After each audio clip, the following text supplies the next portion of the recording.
What do you like best in your field? What is the best thing that you So the enjoy? best thing for me would be the interaction with people, like getting to know them.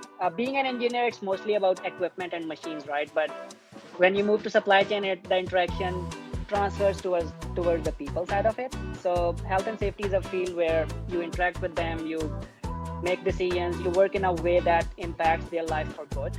So that basically attracts me, that interaction and the value that I'm putting in. So that basically is something that I'm interested in and attracts me to the field. That's awesome. And what I'm hearing from your sharing is that you started your career in electrical engineering and then you made the transition into health and safety and then recently into supply chain, also at one of the leading FMCG companies in the world. How did you make those transitions happen? So from my experience, if you need to transition from one field to another, you should at least have a basic level of knowledge of the other field, and you should have the passion and the hunger in you to get that. Uh, so, so if I just talk about supply chain, there are different departments. So while working in the utilities department, for example, just giving my example, like I was looking after the steam generation and power generation operations, but at the same time, I was dealing the health and safety aspect of my department at a minor level. So that gave me a good understanding of the field.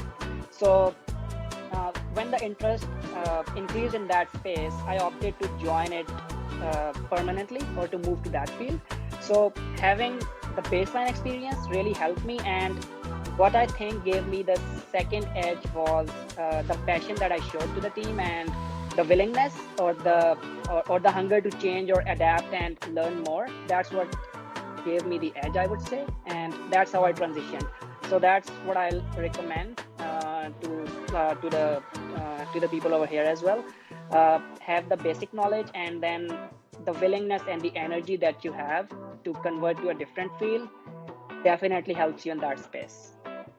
That's awesome. Yeah, I think it's definitely important for us to have such as foundational knowledge and also show the employers your passion when you want to enter a new field. Show them why you are passionate about that and want to pursue a career in that area.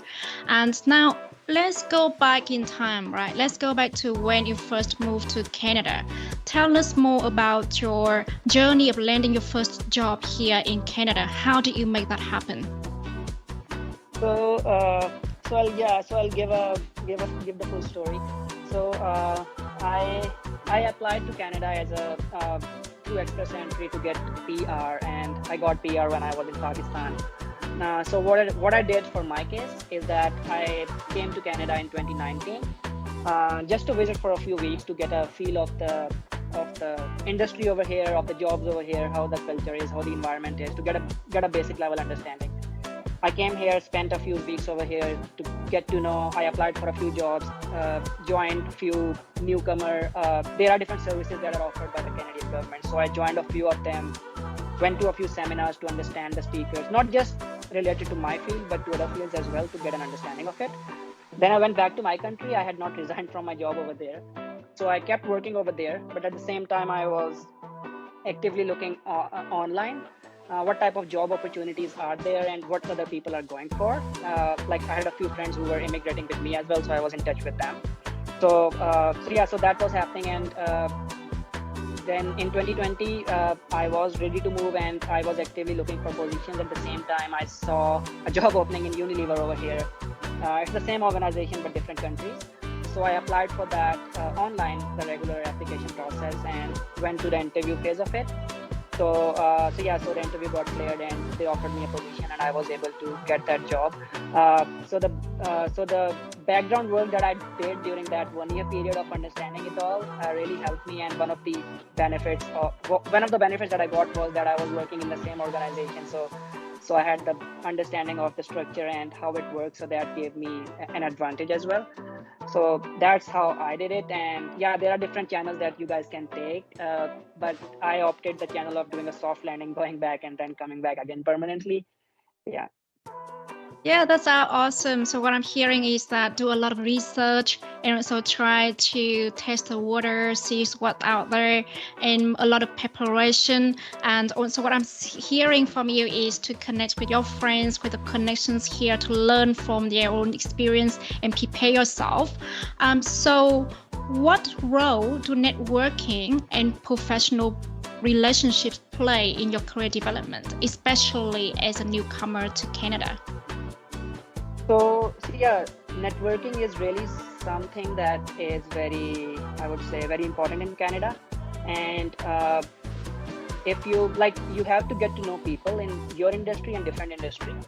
Connect with them on LinkedIn or go to different seminars, talk to them so that you know what's happening around. And when you see a job opening, the people that you connected before, if they're linked to the industry, they're really helpful. Like in Canada, people are really helpful in giving you references if they know you, and if they work in the same industry in which the job opening is, that gives you an edge. And it's not just from the professional or job seeking point of view. So if you are active in connecting with the people, you can even explore small business opportunities to opt into different fields of sales or something else. So I've seen that. I've been connecting with people to work on my end as well, where I can leverage my professional connections to opt for different things. And networking just not has to be in Canada, I'd say. You can go international. Like I have friends in different countries and I've connected with them, and even that has helped me. And when you go for and if you have to get any certifications, for example, these contacts really help you, and you can join different WhatsApp groups, different Facebook groups, and connect through different newcomer programs. So just keep it lightly over there, and when an opportunity arises, just hit it and go for it. So these things really help. Yeah, I'm totally with you on this. Success doesn't come just only from the knowledge we have or the experience we bring, but also comes from the people we know. So it's definitely very important for us to continue to build our connections, build our network, especially when it comes to building your career in a new country.